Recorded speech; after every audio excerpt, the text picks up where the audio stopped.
Baik Bunda semuanya, mari sama-sama kita panggil. Alhamdulillah kok kita sudah ada bersini. Nanti lebih banyak kita ke diskusi ya Bunda ya. Nanti boleh tanya jawab, perbanyak tanya jawab terkait dengan kristolog ya, kristologi. Baik, mungkin itu saja. Mari kita sambut koh kita dengan mengucapkan gema takbir. Takbir. Saya lagi takbir. Kepada koh Nandi tafadhol maskura. Assalamualaikum warahmatullahi wabarakatuh.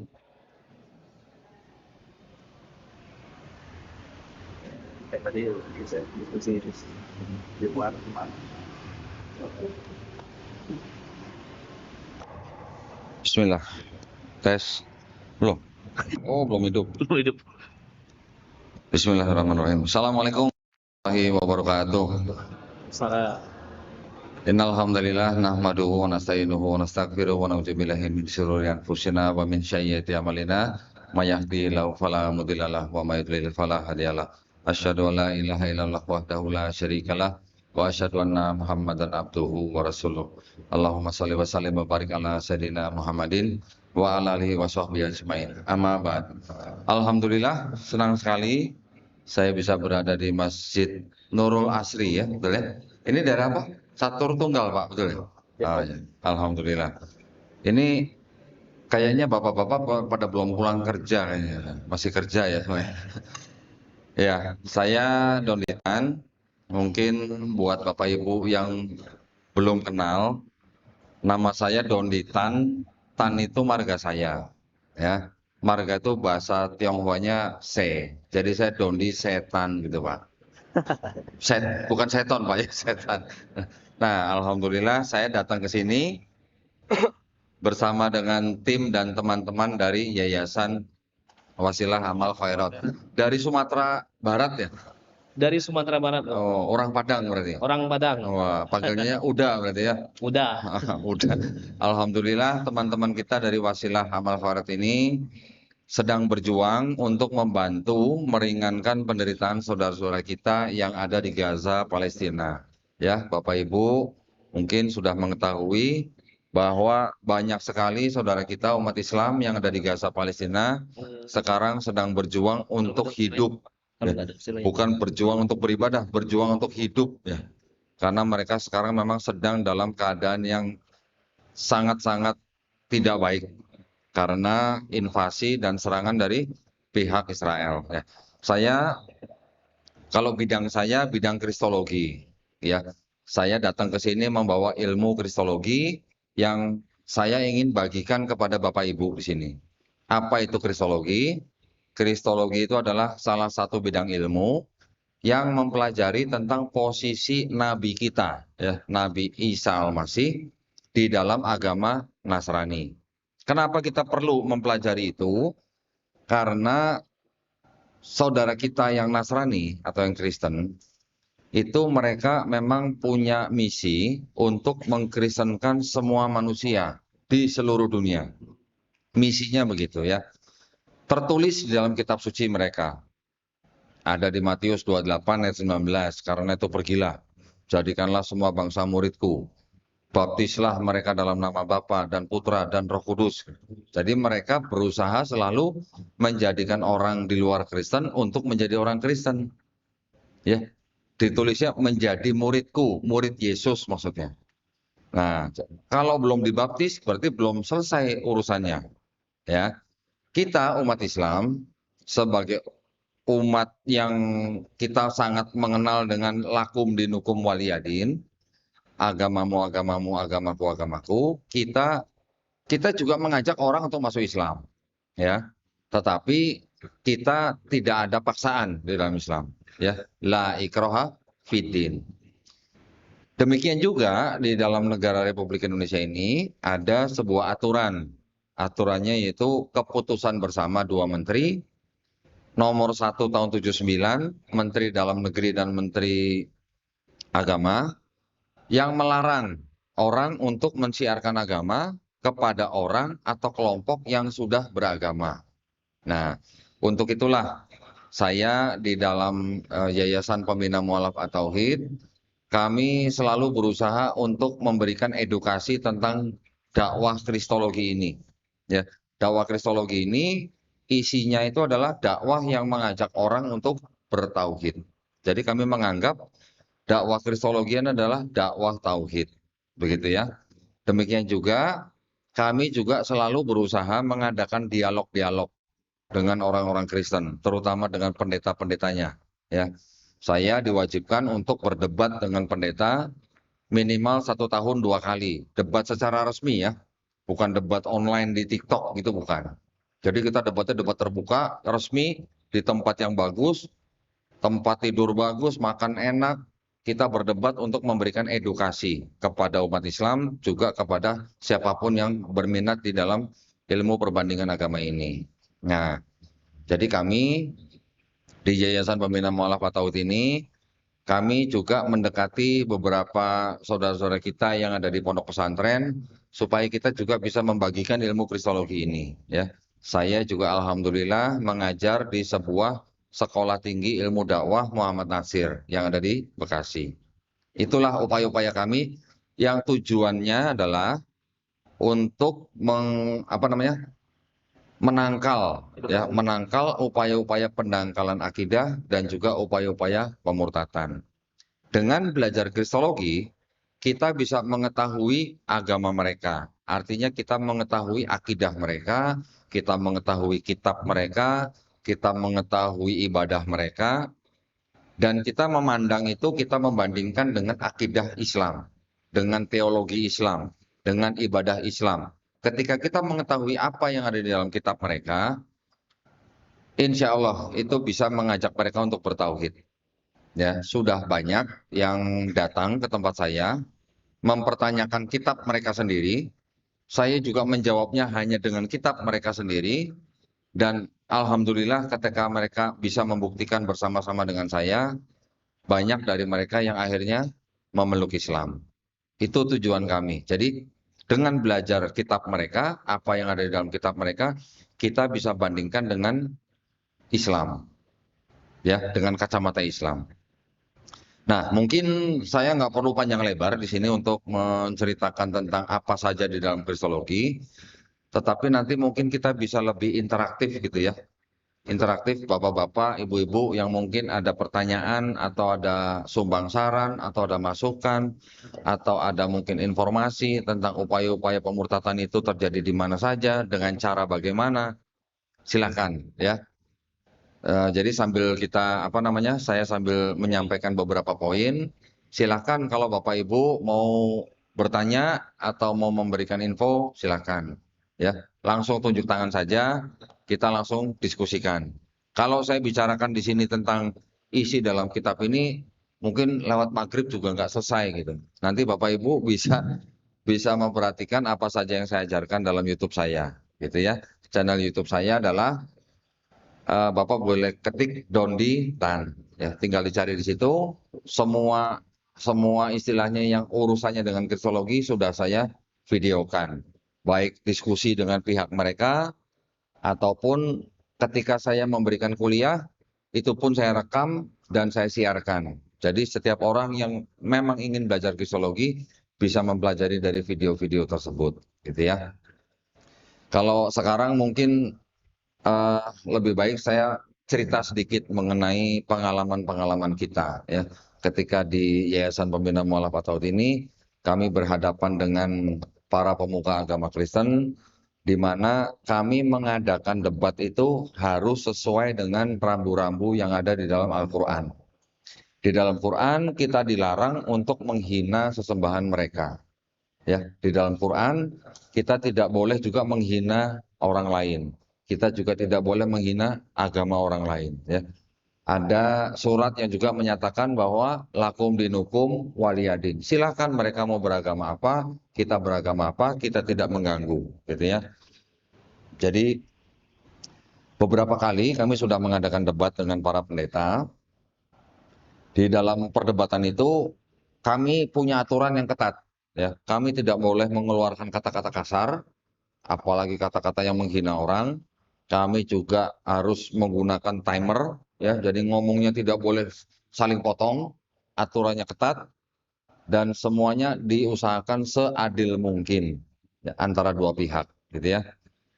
Dari hasil-hasil perdebatan itu yang kami tayangkan secara live di YouTube, alhamdulillah sudah memberikan dampak. Banyak orang menonton, kemudian banyak orang berpikir, terus kemudian mereka mendatangi kita, berdiskusi, alhamdulillah banyak yang sudah masuk Islam. Bukan berarti kami mengajak mereka untuk masuk Islam, bukan. Tetapi dari hasil diskusi itulah yang insya Allah bisa menjadi jalan hidayah buat mereka, gitu ya. Nah, cara atau metode yang kami gunakan di dalam berdiskusi dengan mereka, itu kami harus punya dokumen fisik. Kami nggak mau asal bicara gitu ya. Kami tidak mau asal asumsi. Karena apa? Kalau asumsi orang belum tentu percaya. Tapi kalau saya punya bukti fisik yang kemana-mana saya bawa nih, nah mereka tidak bisa menyangkal. Kalaupun mereka menyangkal itu hanya apa? Semacam apa ya? Kayak orang cuma muter-muter aja gitu. Tidak bisa menuju kepada poin yang diajukan gitu.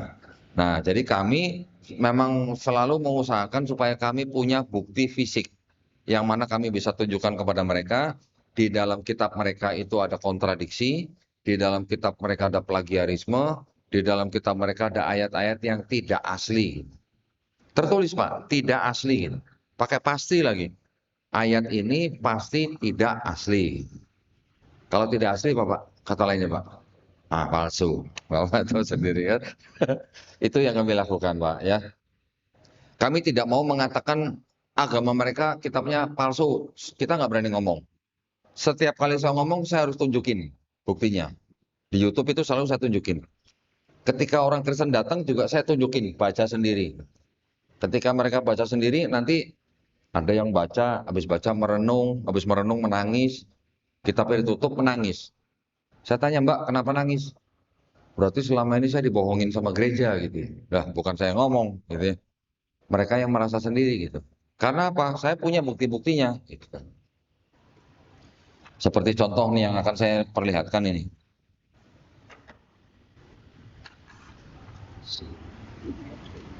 Nah, saya punya kitab mereka yang tebelnya segini. Ya, ini jauh beda dengan kitab yang biasa mereka pegang yang dibawa ke gereja. Yang biasa mereka pegang yang segini. Bandingkan Pak tebelnya.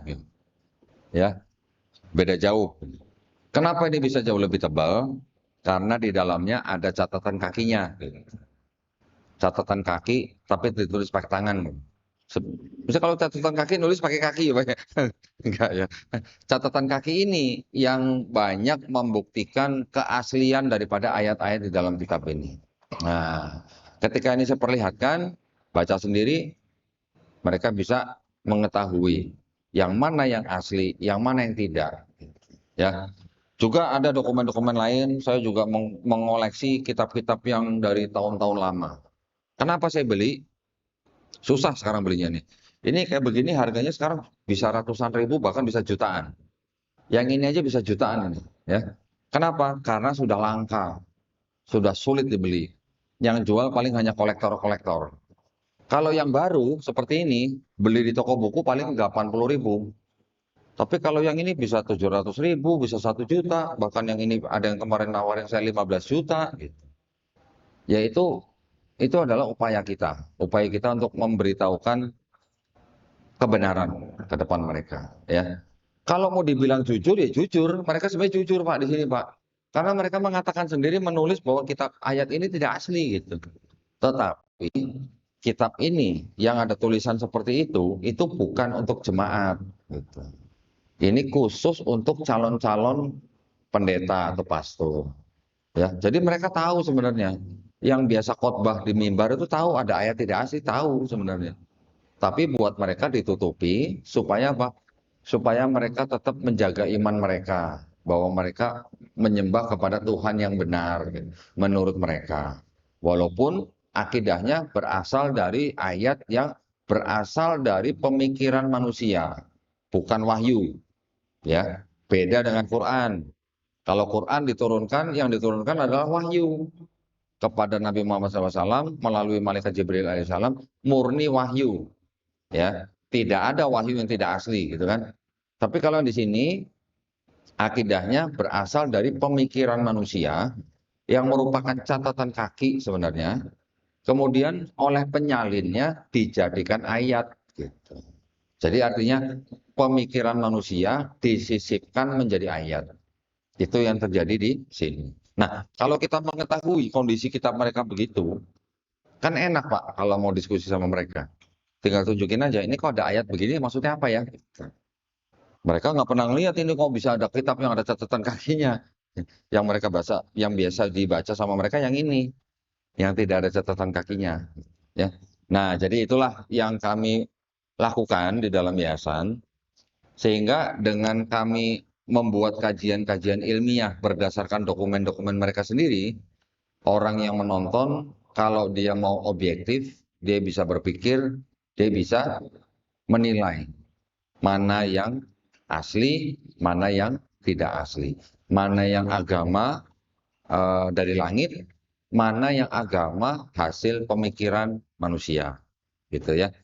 Cara-cara seperti ini memang sudah banyak dilakukan juga oleh teman-teman kita, tetapi kebanyakan teman-teman kita yang berdebat dengan orang-orang Kristen, itu yang kebanyakan mereka perdebatkan adalah mengenai Nabi Isa alaihissalam.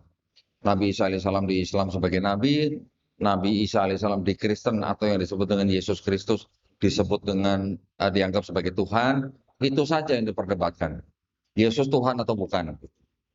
Ya, tetapi kalau saya mengetahui tentang teologi itu, tapi kalau saya lebih serak kalau saya bisa membuktikan dalam kitab mereka ada yang tidak asli. Satu saja di dalam kitab suci ada ayat yang tidak asli, buat saya sudah bukan kitab suci lagi. Sudah jadi apa Pak? Kitab apa namanya? Ya, tetapi gini, kita sudah pelajarin gitu ya kitab mereka. Di dalam kitab mereka, saya masih bisa katakan bahwa di dalamnya masih ada kebenaran. Ya, masih ada kebenaran. Walaupun kitab ini aslinya dulu ditulis ribuan tahun setelah nabi-nabinya atau ratusan tahun setelah nabi-nabinya, tapi pesan-pesan yang dari Tuhan itu memang masih ada. Ya, contoh misalnya, di dalam kitab ini masih tertulis dalam bahasa Ibraninya yang ini. Nah, ya. Di dalam kitab ini kitabnya orang Yahudi. Nah, sampai kitabnya Yahudi aja kita beli. Kenapa kita beli? Untuk membuktikan bahwa separuh dari kitabnya orang Kristen itu berasal dari kitabnya orang Yahudi. Ya, bukan punya Kristen semua nih. Kalau yang benar-benar punya Kristen itu yang ini. Nah, kecil. Ya, ini yang disebut perjanjian baru. Yang dari sini menjadi separuhnya ini disebut perjanjian lama. Di perjanjian lama dan sebagian perjanjian baru itu masih ada pesan-pesan kebenaran. Contoh yang di sini dikatakan Adonai Elohenu, Adonai Ehad. Itu bahasa Ibrani, Pak. Bukan bahasa ngapak, Pak, itu ya. Itu artinya Allah Tuhan kita, Allah itu Esa. Sama nggak Pak dengan Kul huwallahu ahad? Sama. Ya, ada ahad, kita mengenal kata ahad, di sana mengenal kata ehad. Ehad bahasa Ibrani, ahad bahasa Arab. Itu masih sama. Di sini juga disebutkan lagi, Tuhan bukan manusia. Tuhan bukan anak manusia. Nah, kita membaca lam yalid walam yulad.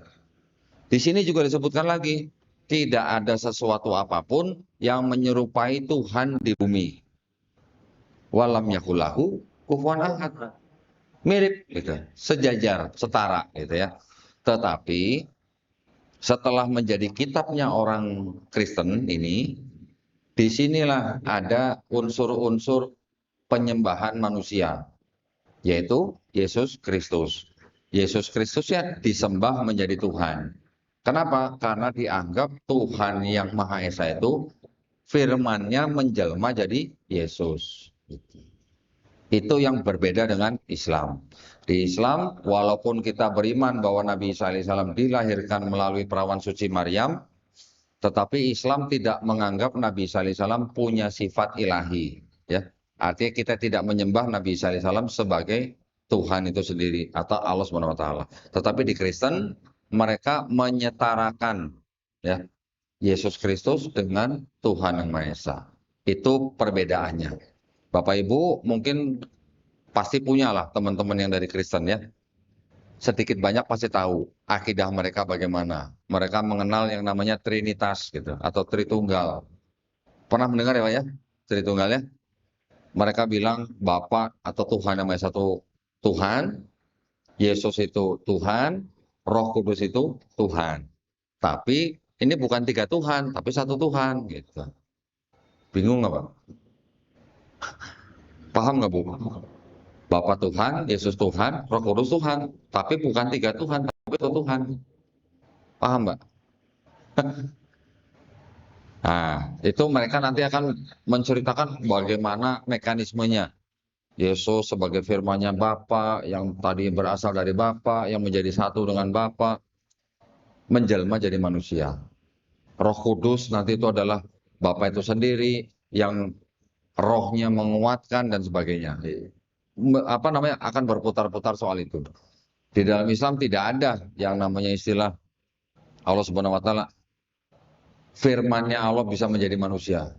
Tapi kalau kita di Islam konsepnya Nabi Isa alaihissalam diciptakan dengan kalimatullah ya, dengan kun fayakun. Walaupun lahir dari seorang perawan suci, karena itu adalah kuasa dari Allah Subhanahu wa taala. Dan manusianya bukan Tuhan. Nah, perbedaannya di situ. Dari mana Kristen kok akhirnya menyembah Yesus sebagai Tuhan?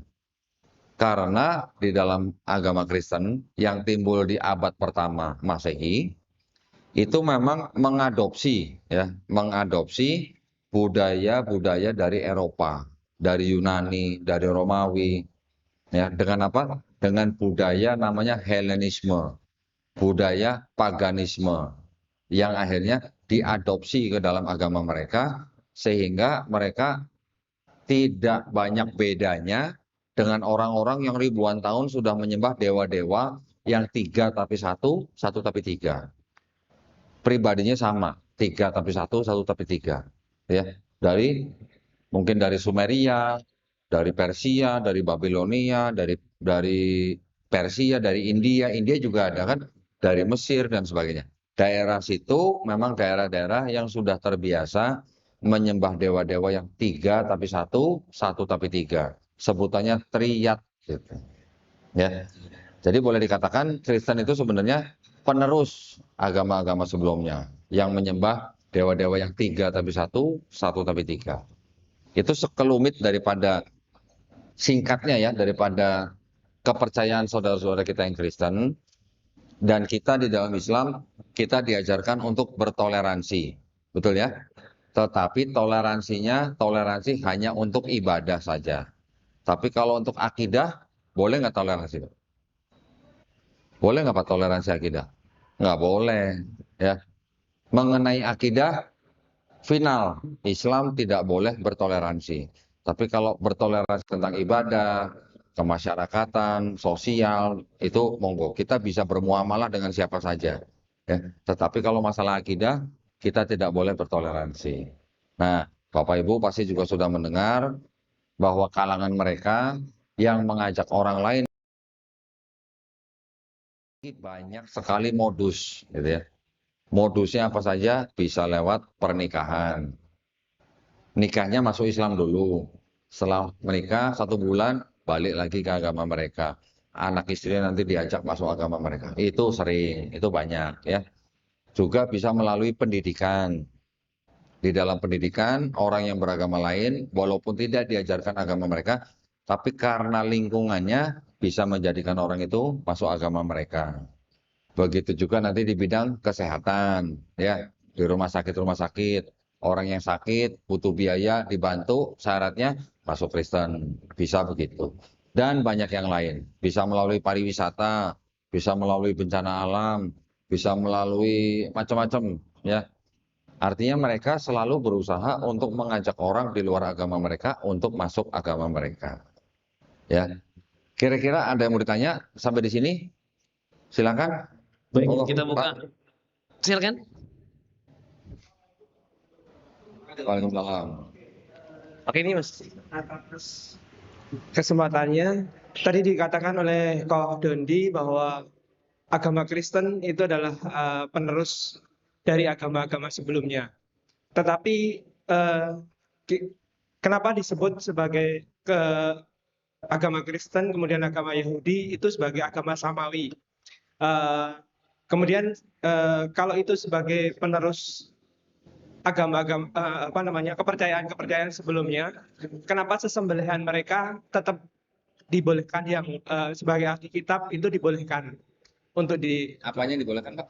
sesembelihan dari Oh, ahli kitab itu dikatakan boleh dikonsumsi oleh Muslim. Baik, Terima kasih. baik, Assalamualaikum. baik. Alhamdulillah. Nah, ini pertanyaan yang bagus, Pak. Yang Kita satu-satu ya Pak ya. Dijawab dulu sama satu-satu ya. Yang mengatakan bahwa Yahudi, Kristen, Islam itu agama samawi, itu orang Yahudi, orang Kristen atau Islam, Pak?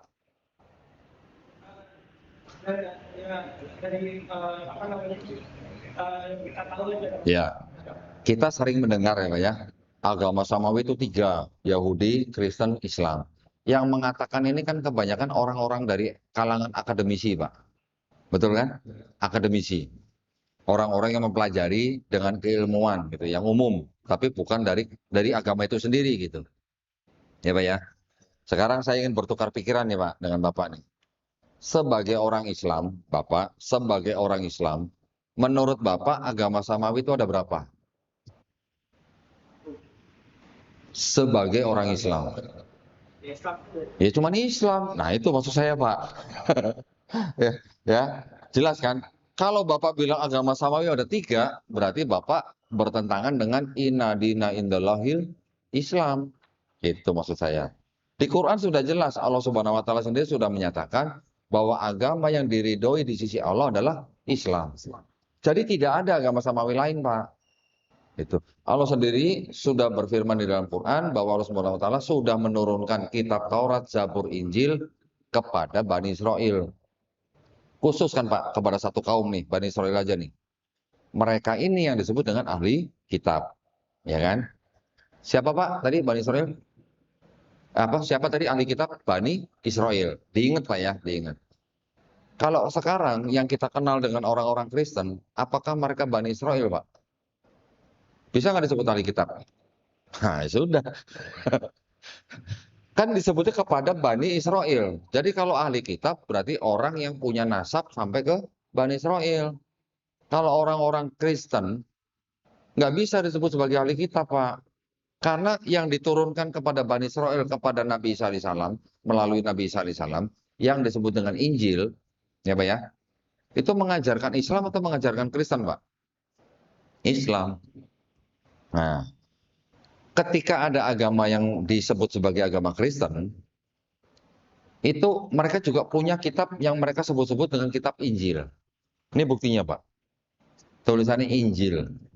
Nah, padahal kalau dipelajari, kitab tulisan-tulisan ini aslinya, itu bukan ditulis oleh Nabi Isa alaihissalam.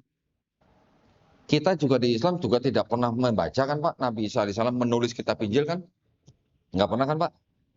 Kita juga nggak pernah membaca Hawariyun menulis kitab Injil juga kan Pak? Ketika kita pelajari ini, yang menulis ini juga bukan orang-orang yang pernah bertemu langsung dengan Yesus. Ya Pak ya? Ini yang ngomong orang-orang Kristen sendiri loh Pak. Yang menulis ini juga bukan orang-orang yang pernah jalan-jalan bareng Yesus Pak. Ibaratnya orang-orang yang nggak pernah ngopi bareng Yesus gitu Pak. Ya, yang nulis ini Pak, orang-orang berpendidikan tinggi. Yang tidak tinggal di Palestina, tidak tinggal di Israel. Ada yang bilang di Romawi, ada yang bilang di Syria dan sebagainya. Jadi yang nulis bukan orang-orang saksi mata langsung. Dan bukan orang-orang yang mengenal saksi mata langsung. Gitu. Ya, maka itu buat kita ini bukan Injil yang diterima oleh Nabi Isa alaihissalam. Setuju nggak Pak? Setuju. Nah, alhamdulillah. Ini yang ingin kita sama gitu Pak perspektifnya, gitu ya. Walaupun di sini ditulisnya Injil, ya biarin aja mereka mau nulis apa kan itu kitab mereka. Mereka juga punya hak yang sama gitu Pak. Ya kita hormati saja. Tapi kita jangan menyebut ini sebagai Injil. Karena yang kita tahu Nabi Isa alaihissalam itu menerima kitab Injil itu adalah wahyu dari Allah Subhanahu wa taala, diterima oleh Nabi Isa alaihissalam untuk Bani Israel pada zaman itu. Kan itu, Pak. Dan yang diajarkan adalah Islam. Islam artinya berserah diri kepada Sang Pencipta. Ya. Jadi Nabi Isa alaihissalam dan Hawariyun berarti apa, Pak?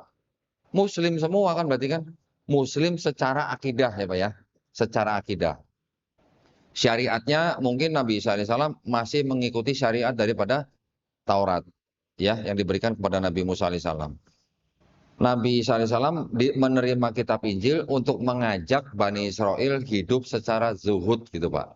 Ya, karena mereka sedang berada di bawah penguasaan bangsa Romawi. Nah, jadi dari sini saya harap Bapak sama nih perspektifnya dengan saya bahwa ini bukan Injil yang diterima oleh Nabi Isa alaihissalam untuk Bani Israel. Begitu, Pak ya? Mudah-mudahan menjawab pertanyaan, Pak. Silakan, Pak.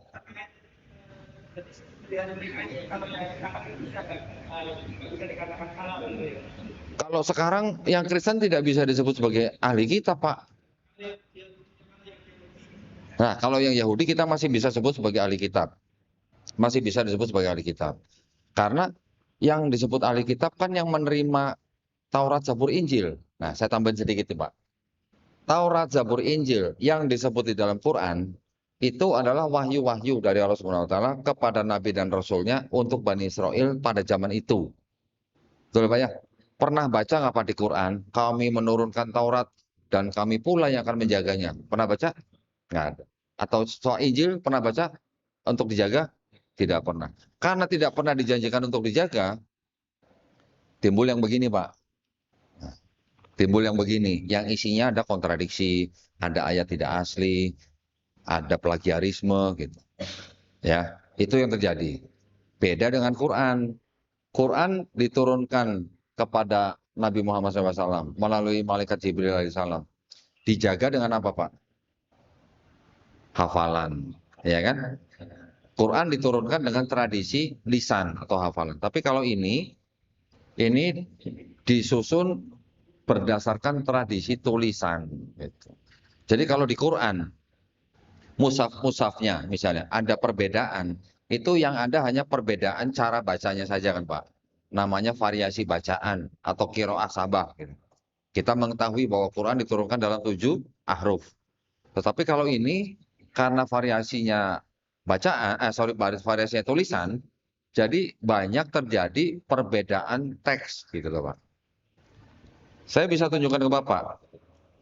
Ini misalnya kitab tahun sekian, ya. Yang ini kitab tahun sekian. Teksnya bisa beda, Pak. Belum lagi nanti yang versi-versi yang bahasa Inggris. Teksnya juga bisa beda. Kenapa teksnya bisa beda? Karena ini diterjemahkan atau disalin dari manuskrip yang berbeda. Gitu. Tapi kalau Quran, Pak, semuanya kan kembali kepada Rasulullah. Yang sudah disaring menjadi mushaf Quran, itu melalui sebuah saringan atau filter yang disebut dengan komite yang dipimpin oleh sahabat-sahabat Nabi, yang pernah kenal dengan Nabi, pernah ketemu, pernah perang bareng, pernah jalan-jalan bareng gitu.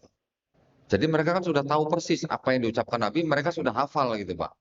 Hanya karena teman-teman mereka nih, sahabat-sahabat mereka banyak yang tewas ketika perang, dan sahabat Nabi Umar bin Khattab radhiyallahu anhu khawatir nanti hafalannya hilang, barulah dibuat mushaf gitu. Mungkin kalau waktu itu tidak banyak yang meninggal tewas dalam perang, mungkin juga nggak dibuat mushaf, Pak. Tapi kalau nggak dibuat mushaf, nanti kan ke depannya, ke belakangnya, umat belakangan, bagaimana bisa dipelihara kalau kita tidak bisa membaca di atas mushaf gitu, Pak. Ya, Pak ya. Nah, silakan, Pak. Baik, ada lagi? Tadi Bapak, Abang maju ya Bang, di sini. Biar nggak jatuh Bapak tanya. Bismillahirrahmanirrahim. Assalamualaikum warahmatullahi wabarakatuh. Ya, nama saya Lukman Subekti. Ya. Kaitannya dengan Trinitas atau akidah itu seperti nanti ujung-ujungnya sepertinya mentoknya itu di dogma itu akhirnya mentoknya di situ, Bapak ya. Jadi nggak bisa terselesaikan. Namun terkait dengan kelahiran Nabi Isa yang yang diyakini tanggal 25 Desember itu kan sudah ada penjelasan di dalam Al-Qur'an itu yang sebetulnya penjelasannya itu tidak sesuai dengan kondisi pada saat itu yang tidak di musim dingin atau di musim panas ya.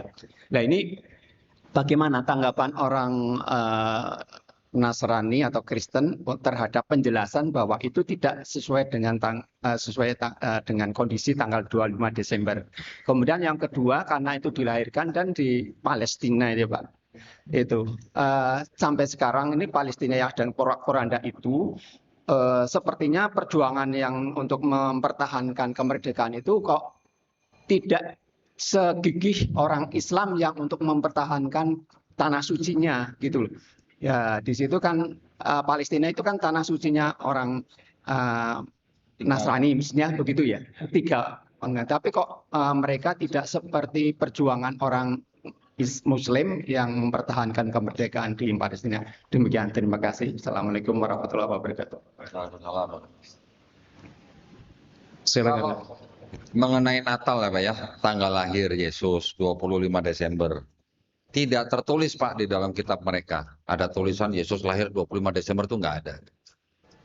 Bagaimana kok Yesus bisa dianggap lahir tanggal 25 Desember, gitu Pak ya? Itu ada dua cara Pak. Cara yang pertama, orang Kristen itu mengikuti cara-cara orang Yahudi, tradisi orang Yahudi, yang mengatakan bahwa tanggal lahir manusia itu, orang-orang besar, itu bisa dihitung dari tanggal dia mati.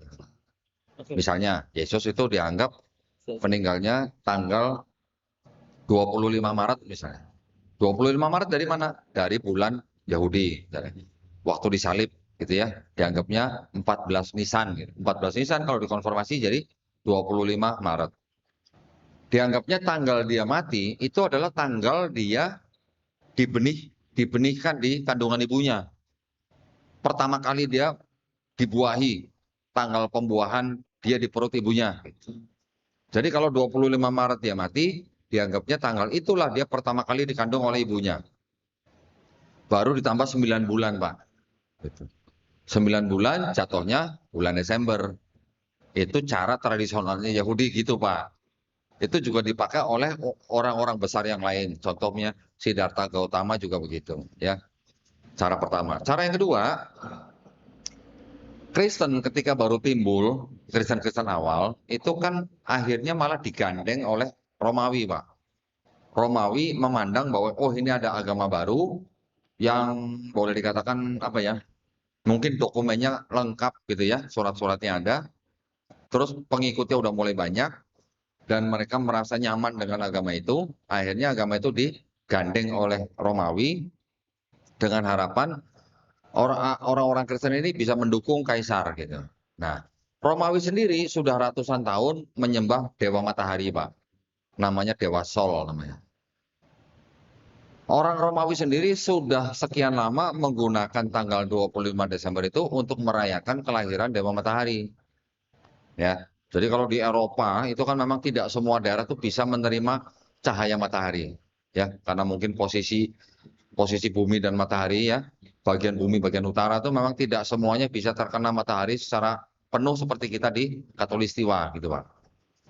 Jadi di daerah-daerah tertentu itu mereka bisa melihat kalau tanggal 21 Desember mataharinya kelihatannya belum penuh, kecil. 22 makin besar, 23 makin besar, 24 makin besar, 25 full gitu Pak. Full apa namanya? Full penampakan mataharinya. Dianggapnya itu adalah dewa matahari yang menang dari peperangan atau dianggap lahirnya dewa matahari. Jadi sudah ratusan tahun bangsa Romawi menyembah dewa matahari, ada agama baru. Yang memasukkan agama baru ini juga kaisarnya juga Pak. Kaisarnya menggandeng orang Kristen, kemudian kaisarnya membuat Decree of Milan namanya, Edict of Milan tahun 313 Masehi bahwa Kristen boleh dianut di Romawi. Baru nanti tahun 380 Kristen menjadi agama resmi Romawi. Nah, transisi ini dari penyembahan dewa matahari ke Kristen dengan simbolnya Yesus, ini yang menggantikan tanggal 25 Desember itu.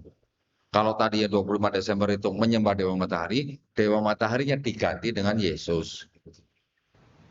Makanya Bapak mungkin pernah melihat lukisan atau foto Yesus, di belakangnya ada lingkaran begini, Pak. Pernah lihat, Pak? Nah, itu peninggalan dari Dewa Matahari. Itu namanya halo, Pak. Ya, mungkin nanti ada Bunda Maria juga di belakangnya ada bulatan begini. Itu bisa jadi adalah peninggalan dari sisa-sisa penyembahan Dewa Matahari. Jadi, Yesus yang baru menggantikan Dewa Matahari ini juga disebut matahari yang tidak terkalahkan gitu, Pak. Itu dua cara itu, Pak, ya. Namun kalau mau dianggap Yesus disebut lahirnya 25 Desember, menurut kitab mereka sendiri, Pak, mereka mengakui, Pak, meleset ngitungnya. Ada kata-kata ini, Pak, di sini. Saya kalau tunjukkan ini kepada orang Kristen, bingung dia. Kok bisa kitab suci hitungan tahunnya meleset gitu? Ya, memang ada salah perhitungan ketika baru dihitung. Tahun Yesus lahir 6 sebelum Masehi, terjadi kesalahan dalam menghitung awal dari era Kristen meleset 6 tahun. Ini tahunnya nih ya. Tanggalnya nggak usah ngomong, Pak. Oh, nggak ada tulisannya 25 Desember gitu. Kristen sendiri, Pak, Kristen sendiri itu juga tidak seragam. Kebanyakan di seluruh dunia merayakan Natal 25 Desember, tetapi juga ada Kristen-Kristen lain yang lebih kecil, yang minoritas, merayakan Yesus lahir itu di bulan Januari, Pak.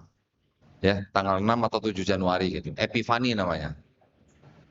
Jadi belum seragam gitu, Pak. Ya, meleset. Ada yang mengatakan, Bible lain mengatakan penulis Lukas khilaf gitu kan. Penulis kitab khilaf gitu, Pak. Jadi kitab apa kalau gitu? Kitab khilaf kalau gitu. Ya, gitu Pak ya. Tadi yang kedua apa tadi? Yang tidak memperjuangkan Palestina. Oh, memperjuangkan Palestina. Gini Pak, kalau orang Kristen secara apa ya? Secara histori gitu Pak ya. Mereka menganggap Palestina sebagai tanah suci hanya karena ada tempat yang dianggap sebagai Yesus dikuburkan. Namanya The Holy Sculpture kalau nggak salah. Mereka juga tidak sebenarnya mereka tidak merasa itu penting sekali karena yang penting bukan tempatnya, tapi yang penting buat mereka tuh Yesusnya sudah diangkat gitu loh Pak. Kepercayaan mereka tuh begitu. Nah, mereka memang kelihatannya di luar sebagian mendukung Israel, ya Pak ya, mendukung Zionis Israel. Kenapa? Hanya gara-gara di dalam kitab mereka menceritakan tentang Bani Israel gitu. Ya, yang asalnya dari sini gitu. Kitabnya orang Yahudi. Karena kitabnya orang Yahudi sudah menjadi separohnya kitab orang Kristen, makanya mereka merasa punya ikatan rohani gitu, Pak. Orang Kristen juga mau disebut bangsa Israel tapi cuma secara rohani gitu, Pak. Ya. Nah, mereka juga tidak bisa intervensi terlalu jauh ke dalam karena kan itu sudah urusan dalam negeri Israel gitu Pak. Tapi secara sikap ada sebagian Kristen yang mendukung, ada juga sebagian Kristen yang biasa-biasa saja gitu. Tidak sampai yang bagaimana seperti kita gitu. Kalau kita umat Islam mendukung Palestina kan karena penderitaan saudara-saudara kita yang di sana Pak, ya kan? Mereka seperti orang yang terkepung gitu. Bangsa lain nggak bisa nolong, mereka juga nggak bisa bertahan, mereka cuma bisa dihajar berkali-kali gitu. Yang bisa melawannya cuma kelompok yang tertentu gitu. Kita yang berusaha membantu mereka. Gitu Pak kira-kira ya. Silakan Mas.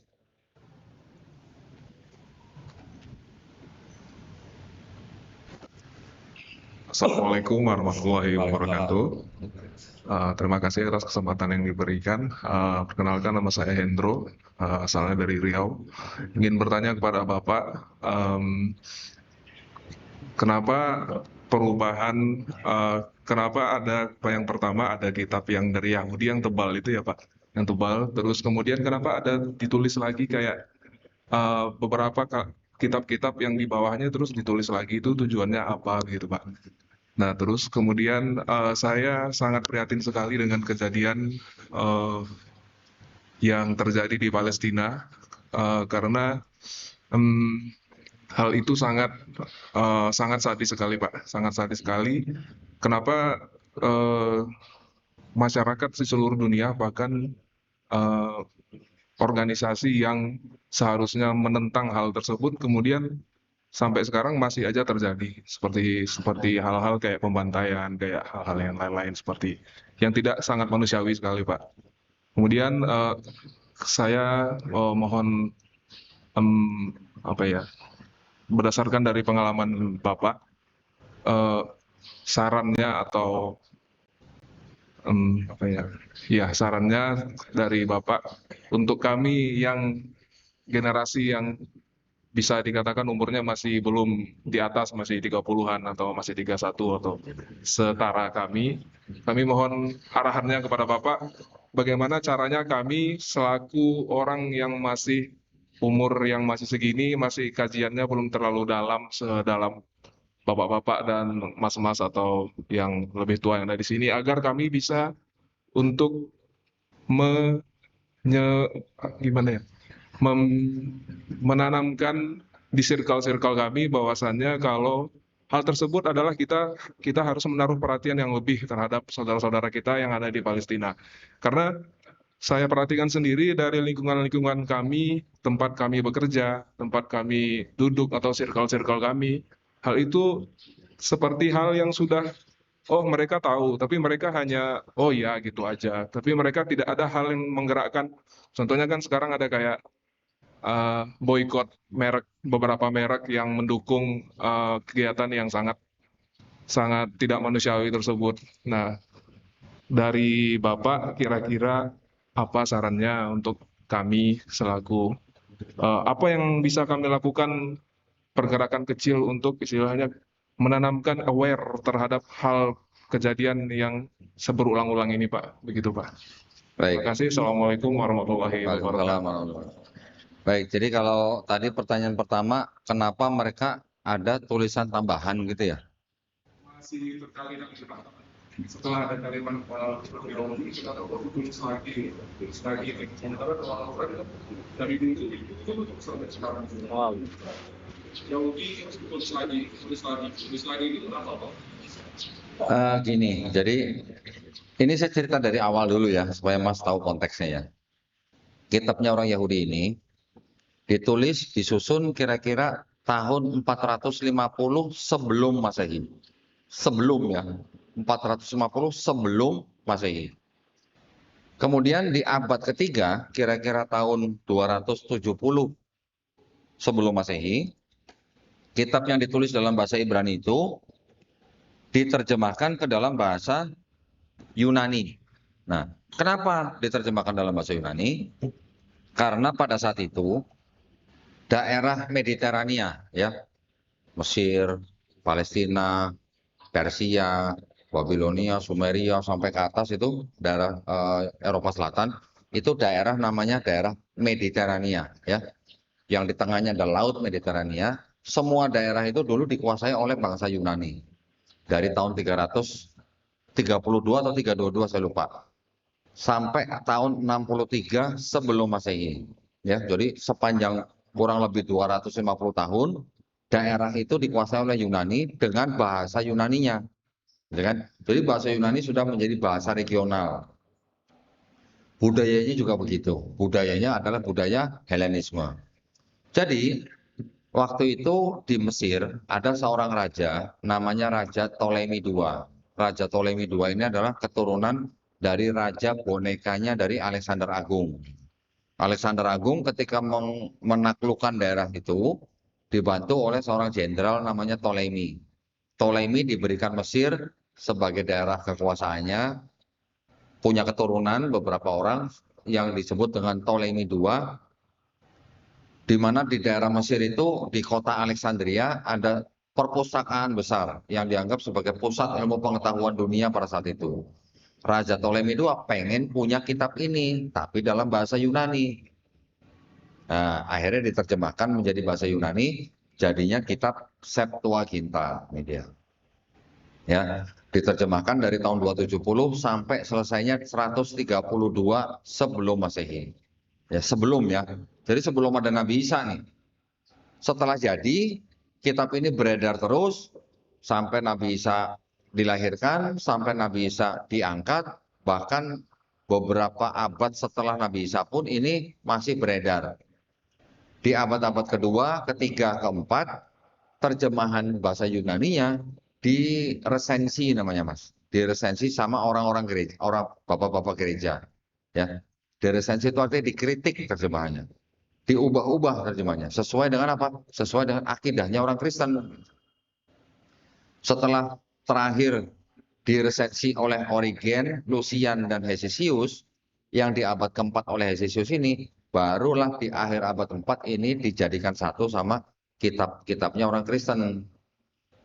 Orang Kristen juga menulis kitab mereka sendiri dari sejak pertengahan abad pertama sampai pertengahan abad kedua. Ya, setelah dipilih-pilih, baru akhir abad keempat ini dijadikan satu, Mas. Inilah kitabnya orang Kristen pertama kali, gitu, ya. Kemudian setelah ini diterjemahkan lagi ke bahasa Latin, diterjemahkan bahasa Jerman, bahasa Inggris, termasuk bahasa Indonesia, jadinya ini. Ya, makanya di sini ada dua bagian, ada perjanjian lama, ada perjanjian baru, gitu kan? Terus permasalahannya di mana? Salahnya di mana? Gitu. Salahnya adalah ketika terjemahan bahasa Yunaninya diresensi, kitab ini menjadi seolah-olah berbicara tentang Yesus, gitu. Seolah-olah sudah meramalkan akan kedatangan Yesus. Ya, yang menceritakan Yesus kan adanya di sini. Kitab yang ini, Perjanjian Baru. Yang ini seolah-olah berbicara Yesus itu akan datang, gitu. Di sini kitab ini. Kenapa begitu? Karena di kitab yang ini tadi berbicara tentang adanya Mesias yang akan datang. Ya. Mesias itu apa ya? Kalau kita mungkin seperti kayak Satrio Piningit gitulah. Konsepnya begitu, ya. Ada yang mau datang gitu. Ratu Adil gitulah. Orang Yahudi punya konsep begitu, Mesias. Konsep Mesias itu yang di sini diperkosa, tanda kutip ya Mas ya, diperkosa konteksnya oleh orang-orang Kristen. Sehingga Mesias yang akan datang itu oleh Kristen diklaim sebagai Yesus di sini. Orang Yahudi bilang, Mesias itu siapa? Nggak tahu siapa. Kapan datangnya? Nggak tahu. Belum datang gitu. Sekarang sudah datang belum? Belum. Syaratnya apa Mesias itu? Syaratnya itu adalah Mesias yang akan datang itu harus benar-benar murni manusia. Bukan Tuhan sendiri yang turun jadi manusia gitu. Tapi kalau Kristen kan bilang, Yesus itu Mesias, tapi Yesus juga Tuhan. Gitu. Jadi beda kan konsepnya kan? Yahudi bilang Mesias manusia, Kristen bilang Mesias Yesus itu Tuhan sendiri yang jelma jadi manusia. Yang kedua, orang Yahudi bilang yang Mesias itu nanti yang datang itu harus keturunan Nabi Daud melalui anaknya Salomo atau Sulaiman. Itu syarat yang kedua. Di sini makanya ditulis Yesus anak Daud atau keturunan Daud. Tapi diceritakan juga ayahnya Yesus yang disebut Yusuf di sini itu memang dianggapnya keturunan Daud, tapi karena Yesus bukan anak kandung Yusuf, berarti kan adopsi. Orang Yahudi bilang, mohon maaf bro, kalau adopsi nggak terima, gitu.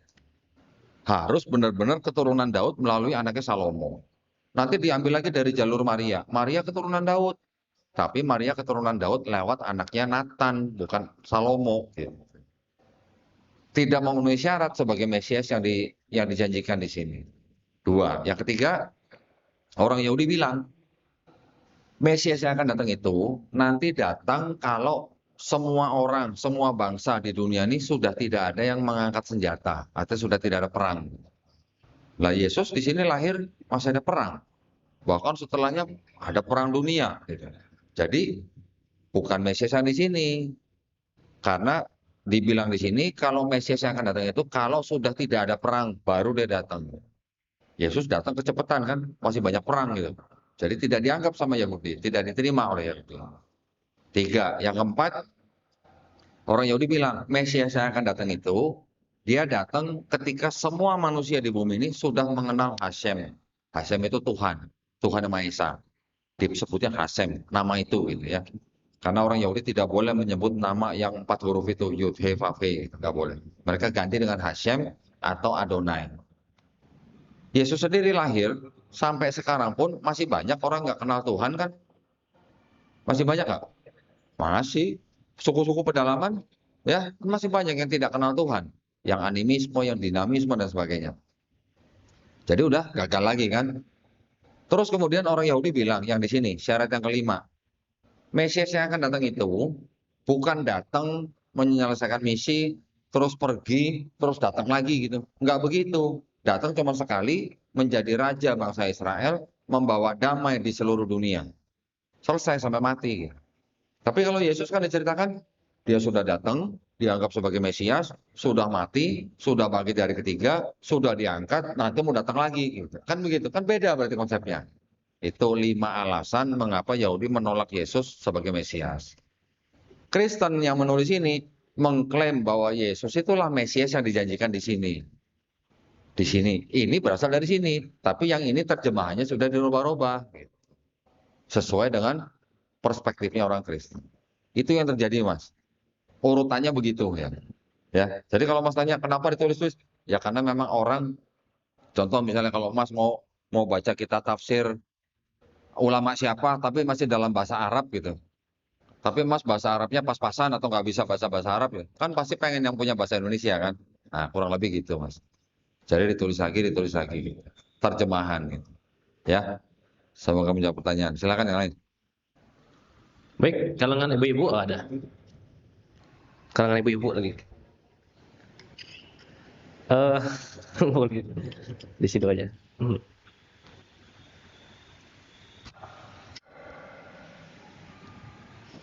Bismillahirrahmanirrahim. Assalamualaikum warahmatullahi wabarakatuh. Waalaikumsalam. Saya Lia, sering lihat Bapak di YouTube ya, dan hari ini saya privat anak, lihat terus nggak tahu, terus akhirnya ketemu Bapak ya, Masya Allah. Alhamdulillah. Kemudian yang saya tanyakan, yang pertama adalah keresahan sebagai seorang ibu ya. Jadi kayak misalnya seperti kami itu yang sudah Islam sejak lahir gitu, kayaknya kayak nggak mungkin akan ada yang tersesatkan terus menjadi Kristen. Tapi realitanya beberapa saudara kami yang di Klaten itu ya tiba-tiba pengen nikah sama orang kaya, terus akhirnya jadi Kristen. Terus itu menimbulkan keresahan ketika kita sudah menjadi ibu, anak-anak sudah besar, rasanya lebih safe ini anak-anak di pesantren. Ternyata di pesantren pun tidak sesuai yang kita bayangkan ya. Seringnya jeda ketika pulang itu anak-anak biasanya lengah dengan HP dan pengen ngerasain pergaulan yang di luar gitu. Saran Bapak sebagai ibu yang zaman now anak-anak sekarang ini harus gimana Pak membentengin mereka kayak gitu. Apakah dengan hanya di pesantren saja sudah cukup? Kemudian yang kedua, saya adalah seorang guru TK yang basicnya hafalan Quran, TK di depan itu Pak, TK anak. Nah, sekarang ini guru-guru disibukkan dengan administrasi sehingga kita kurang sekali dalam ibaratnya lebih sibuk ngurus administrasi daripada ngurus anak gitu ya. Apakah ini salah satu upaya dari mereka masuk ke dalam jenjang pendidikan ya, sehingga terjadi pendangkalan akidah dan anak-anak kurang adabnya dan sebagainya seperti itu. Jadi apakah juga keresahan kami dengan kurikulum Indonesia yang berganti-ganti seperti ini dan akhirnya akhlak anak-anak nggak kepegang itu, apakah benar-benar ada sih ghazul fikri, perang pemikiran sehingga mereka menyusup ke ranah-ranah itu gitu. Nah, itu aja. Terima kasih atas kesempatannya. Mohon dijawab. Terima kasih. Baik, alhamdulillah. Jadi yang harus kita hadapi itu sebenarnya bukan cuman pendangkalan akidah dari luar. Dari dalam pun ada, ya. Kita harus sangat-sangat waspada dengan liberal, sekulerisme, pluralisme. Itu juga kita harus sangat-sangat waspadai. Ketika ibu punya anak, ibu bertanya apakah cukup hanya dengan pesantren? Saya bilang boleh dikatakan cukup tapi nggak komplit gitu Bu. Ada yang kurang gitu, sedikit yang kurang apa. Pesantren alhamdulillah bagus untuk membina anak dalam hal akidah Islamnya. dalam hal pengetahuan Qur'annya. Alhamdulillah itu pasti bagus. Tetapi di luar daripada itu, ini Bu, yang namanya ilmu kristologi. Ya, ilmu kristologi ini walaupun tidak fardu ain, tapi ya ini kan fardu kifayah nih Bu. Tapi kalau bisa dikuasai oleh orang Islam, ini sangat-sangat ampuh untuk mencegah atau membendung upaya-upaya pemurtatan. Ya, saya juga mengajar di Sekolah Tinggi Ilmu Dakwah Muhammad Nasir. Mahasiswa-mahasiswa saya itu semuanya kebanyakan dari luar daerah Jakarta. Mereka anak-anak atau mahasiswa-mahasiswa yang sudah bagus, bacaan Qur'annya sudah bagus, iman dan akidahnya, datang ke saya untuk kuliah belajar kristologi. Ketika saya tanya tentang Quran mereka dengan pertanyaan-pertanyaan dari kaum sebelah, orientalis, mereka nggak bisa jawab, Bu. Pada bingung semua. Jawabnya gimana? Bahkan ustadz sekalipun ketika baru kenal saya coba tanya mengenai Qur'annya dengan pertanyaan-pertanyaan dari kaum orientalis, kebanyakan juga nggak bisa jawab. Nah, itu yang dipakai oleh kalangan mereka untuk memurtadkan orang Islam. Menggunakan ayat-ayat Quran. Nah, sekarang kita juga harus belajar itu. Itu ada di dalam kelas kristologi juga, Bu. Gitu. Kelas kristologi itu selain untuk membela agama kita, juga untuk menyerang balik menggunakan kitab-kitab mereka sendiri. Gitu. Mereka juga banyak menggunakan ayat-ayat Quran yang kalau dikaitkan dengan ilmu pengetahuan atau dikaitkan dengan sejarah, dianggapnya itu salah gitu. Ya. Tetapi kita bisa buktikan. Ya, itu jadi kristologi itu juga sangat-sangat penting untuk membentengi akidah kita, ya. Ketika ada 1-2 orang anggota keluarga kita yang sudah tahu kristologi, anggota keluarga dalam satu keluarga insya Allah terbentengi. Artinya apa? Kita mengetahui apa yang ada di dalam kitab mereka. Kita mengetahui sejarah kitab mereka. Kita mengetahui apa yang tidak otentik dalam kitab mereka. Sedangkan di dalam Islam kita juga mengenal ada yang namanya hadis. Hadis macam-macam, ada hadis sahih, hadis hasan, hadis do'if, hadis maudhu dan sebagainya. Banyak kan tingkatannya. Ini tidak jauh dari hadis maudhu, Bu. Artinya yang nulis siapa juga nggak jelas gitu. Hanya tradisi atau atribusi gitu kan. Nah, makanya maksud saya pendidikan pesantren bagus. Tetapi kalau bisa dilengkapi dengan ilmu kristologi seperti ini, itu akan sangat kuat gitu untuk membentengi akidah kita. Yang berikutnya, masalah medsos. Ya, medsos itu kan juga sangat-sangat rentan. Sekarang kalau Bapak Ibu buka TikTok gitu misalnya, dari kalangan mereka juga bikin video-video VT, video-video pendek yang istilahnya isinya propaganda, Bu. Propaganda tentang agama mereka, propaganda kepada kita, ya, mengajak kita untuk mengikuti mereka karena di sana agamanya kelihatannya isinya cuman bersenang-senang aja gitu. Tidak ada yang namanya sholat 5 kali dalam sehari dan sebagainya. Itu cara-cara mereka yang dipakai di medsos untuk mengajak anak-anak muda. Nah, kita jujur-jujuran aja dah. Kita yang sudah umur-umur segini, kita yang sudah memahami hakikatnya sholat, insya Allah kita melakukan sholat karena kita merasa kita butuh sholat. Betul nggak Pak? Tetapi kalau anak-anak muda yang masih mahasiswa, yang masih seneng keluar sono, keluar sini, bergaul dengan teman-temannya, ketika waktu sholat, apakah mereka bisa langsung sholat gitu? Itu yang kadang-kadang juga beresiko buat anak-anak kita. Ya, jadi kita juga harus mengajarkan kepada mereka tidak hanya baca Quran, tetapi paham apa yang ada di dalam perintah, di belakang perintah dari Allah Subhanahu wa taala. Salat, puasa, zakat, itu apa ya sih? Hikmahnya apa sih di belakangnya gitu. Kemudian ada keajaiban apa di dalam Quran yang tidak dimiliki oleh kitab-kitab lain. Yang mana di dalam Quran sudah begitu banyak ayat-ayat yang sudah dikonfirmasi oleh ilmu pengetahuan dan tidak dimiliki oleh kitab-kitab lain. Saya bisa tunjukkan banyak kesalahan sains di dalam kitab mereka. Ya. Nah, kalau kita nggak belajar kristologinya, bagaimana kita bisa tahu orang Islam yang tidak pernah belajar kristologi mendengar ceramah saya, insya Allah mereka imannya jadi tambah kuat. Karena saya bandingkan antara kitab mereka dengan Quran. Gitu. Ya, ketika orang Islam menyadari, oh ternyata di dalam Quran ada begini ya. Masya Allah, Ustaz. Oh, ternyata di dalam sini ada ayat tidak asli lah. Kan jadi berhati-hati gitu jadinya. Nah, dengan ilmu Islam saja, insya Allah cukup kuat. Tapi kalau bisa ditambah dengan kristologi, insya Allah lebih kuat lagi. Bu ya, terima kasih. Dan yang penting, bagaimana cara Ibu mengontrol penggunaan medsos anak-anak kita. Itu aja. Itu juga penting, Bu. Jangan semua, karena begini, yang bikin medsos kan juga pinter. Begitu Bapak buka satu video perdebatan agama, udah berikutnya akan menyusul video-video yang lain. Itu yang disebut dengan apa ya? Tracking ya. Kita minatnya di mana nih? Kalau kita mau menonton video minimal 1 menit, berarti dianggap kita minat terhadap hal itu. Nanti yang punya medsos akan mencatat bahwa kita senang dengan video-video semacam itu. Nanti akan keluar lagi video-video yang direkomendasikan kepada kita.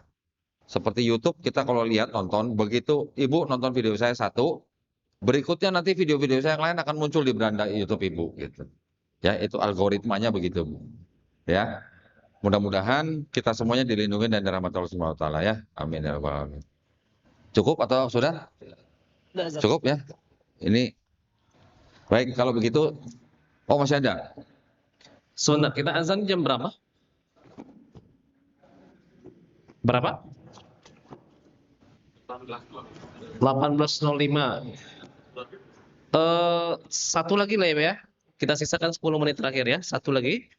Jikalau masih ingin mengikuti kajian Kodondi, insya Allah kita masih ada nanti di hari Minggu tanggal 12 di Masjid Albir Prambanan, Biko Harjo Prambanan Sleman, dan juga At-Taqwa Prambanan. Kita masih ada di situ lagi insya Allah. Kita diskusi lebih panjang lagi, Ustaz. Assalamualaikum warahmatullahi wabarakatuh. Nama saya Rofdi. Yang ingin saya tanyakan, Pak Dondi, itu masalah tadi pemurtatan itu. Dulu kan ada sejarah di Perang Aceh, ada namanya Snok Horulnya, yang dia menyusup jadi ulama dengan nama Abdul Ghaffar. Akhirnya dia berhasil banyak memecah belah umat Islam dan juga memurtadkan orang. Dia kan profesor ahli sastra, profesor sastra Universitas Leiden Belanda. Gitu. Sekarang itu banyak dari Universitas Leiden itu mengeluarkan hadis-hadis palsu yang notabene yang mengeluarkan itu bukan orang Islam, tapi dia paham tentang hadis itu. Nah, apakah sekarang itu banyak pertentangan hadis-hadis itu karena dari pengeluaran dari hadis-hadis palsu itu? Jadi banyak pertentangan di Islam. Ada hadis palsu, hadis dhaif. Nah, apakah dari peristiwa Snok Horgonya itu termasuk apa terus berlanjut sampai sekarang untuk pemurtatan itu? Terima kasih Pak Indi. Masih Pak, sampai sekarang masih. Ya. Jadi kalau kasus Snok Horgonya di Indonesia itu memang merupakan pukulan buat bangsa Indonesia, khususnya buat umat Islam. Misinya Snok Horgonya itu Pak, bukan hanya masalah agama, tapi juga masalah politik. Karena masa itu Indonesia masih di bawah penjajahan Belanda. Kawasan Aceh saat itu tidak bisa ditaklukkan oleh tentara Belanda.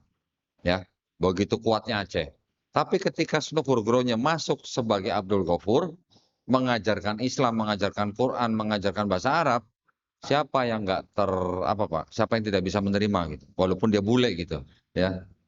Ketika masuk, dia bisa mendapatkan informasi di daerah Aceh, baru dia kirimkan informasi itu ke Belanda, baru kawasan Aceh bisa ditaklukkan.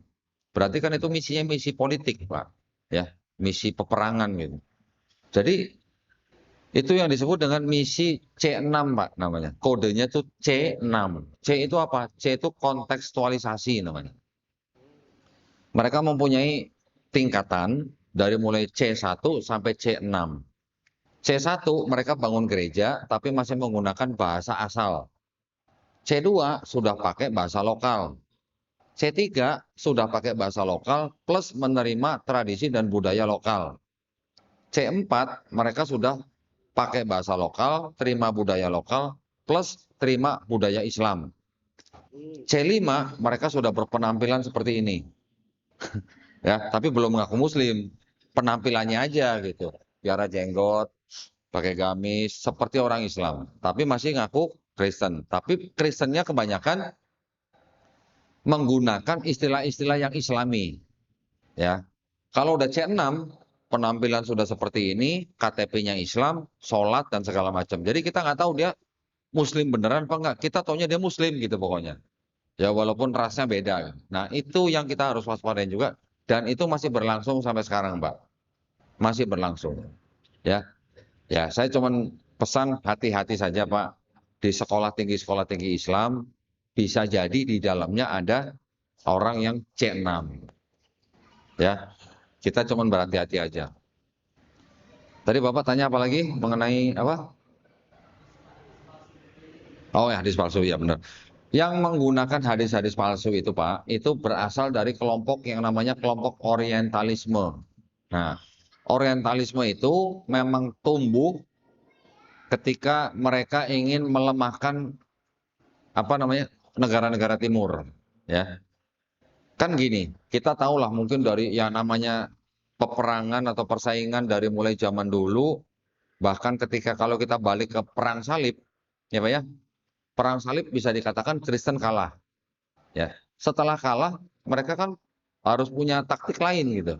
Ya, bagaimana caranya bangkit gitu dari kekalahan dan bagaimana caranya bisa menguasai kembali? Pakai yang namanya kolonialisme, Pak. Nah, jadi mereka membagi dunia menjadi dua bagian. Barat untuk Spanyol, timur untuk Portugis, ya. Perjanjian apa lupa saya. Oleh Ratu Isabella gitu, Pak. Abad ke-15 itu. Jadi mereka melakukan kolonialisasi dengan apa namanya? Dengan misi 3G, Pak. Gold, glory, gospel. Ada gospelnya.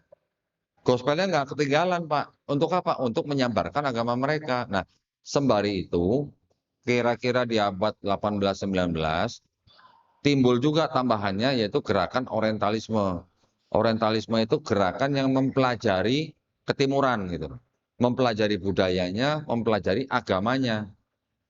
Banyak yang belajar Quran, ada juga mungkin yang sampai menjadi ahli Quran, bahkan bisa menerjemahkan Quran. Banyak Pak, orang-orang orientalis juga bisa menerjemahkan Quran. Nah, penerjemahan mereka juga bisa dipakai untuk menyerang balik ke Islam. Contoh, ketika ada ayat yang mengatakan Allah bersolawat atas Nabi. Ketika orang Islam ditanya, bersolawat, solawat artinya apa Mas? Doa katanya. Allah berdoa kepada Nabi Muhammad gitu katanya. Bingung nggak orang Islam begitu Pak? Kalau dia nggak tahu artinya solawat itu apa aja. Padahal solawat itu artinya memang berdoa, tetapi bisa juga memuji, memberi rahmat, blessing, praising gitu. Ya, ada orang orientalis yang menerjemahkan ayat itu, solawat itu menjadi kata pray, berdoa, bukan praise, memberi pujian. Kata solawat menurut Imam Al-Qurtubi artinya tuh bisa tergantung dari siapa yang melakukan gitu. Kalau yang bersolawat Allah SWT sendiri itu artinya Allah SWT memberi pujian, memberi rahmat. Tapi kalau malaikat dan manusia yang bersolawat artinya meminta ampunan kepada Nabi Muhammad SAW. Bedanya di situ. Orang Islam mungkin belum tentu semuanya tahu gitu. Tapi ketika diserang dengan ayat seperti itu, kok Allah berdoa kepada Nabi, Allah berdoa kepada siapa gitu. Paham Pak maksud saya? Itu sudah lagu dari zaman dulu memang begitu Pak. Dan banyak juga hadis-hadis yang memang palsu dan juga hadis-hadis yang Israiliyat banyak dipakai untuk menyerang umat Islam. Untuk melemahkan iman dan akidah umat Islam.